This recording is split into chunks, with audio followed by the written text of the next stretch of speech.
Now I'm guessing you've clicked the video because your screen looks like this.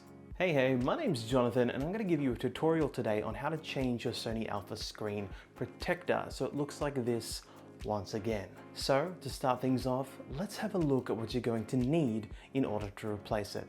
Now the most important tool that you're going to need is a blade or a hobby knife to peel the LCD screen up. Then you're going to want a Sony or a third-party replacement screen protector, and lastly you're going to need a camera, of course. I had a spare Sony A7 Mark II, and so that's what I'm using for the purpose of this video. What you see here is typical of every Sony Alpha line user. Basically the screen protector from factory gets all hazy, scratchy and just generally gross with all the use. However, I'm going to show you just how easy it is to replace it, and essentially all we're doing is we're going to peel with the knife from one of the corners of the screen.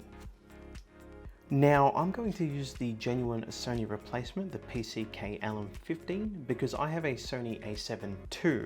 However, if you have the original Sony Alpha line, so the Sony A7, A7R or A7S, go for the LM16, or you can use a completely third-party one. They all do the same thing, and I'm pretty sure they all have that little Sony lettering down the bottom, which is right here, but I could be wrong.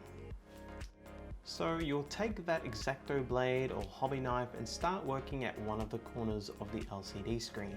Whichever corner works for you. For me it was the top right, as the top left and the bottom left didn't work out for me. But once I was able to get a little bit of a lip on the top right hand corner, I then just used my fingernails to pull the rest of the screen. It is a little bit hard and it does take some patience, but essentially if you work your way to one of the other corners, so the bottom left in this case, or the bottom right, yeah, bottom right if it was horizontal, then I found it a lot easier to peel the screen off. You will use a little bit of pressure on the screen, but don't push too hard because you could damage your LCD screen.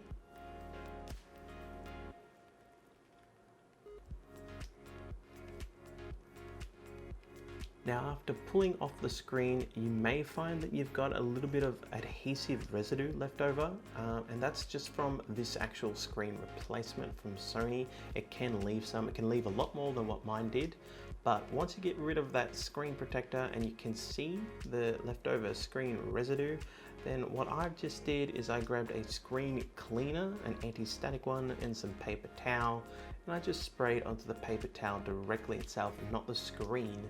And I worked vertically before moving horizontally and wiping the screen clean. Eventually though, that stuff does come off and you have a perfectly clean screen underneath. Here comes the fun part. So now we get to actually place the LCD screen protector on.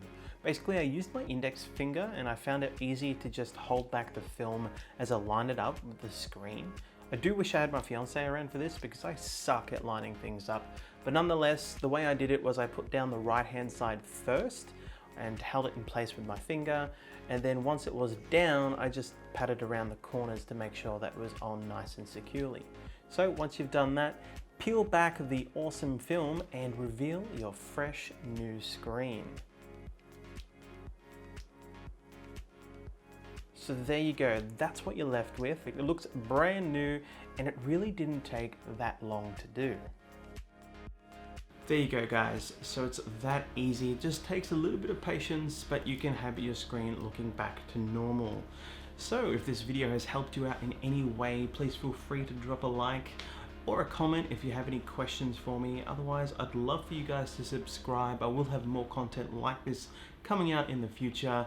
Otherwise, my name's Jonathan. Thank you so much for watching and I will catch you guys later.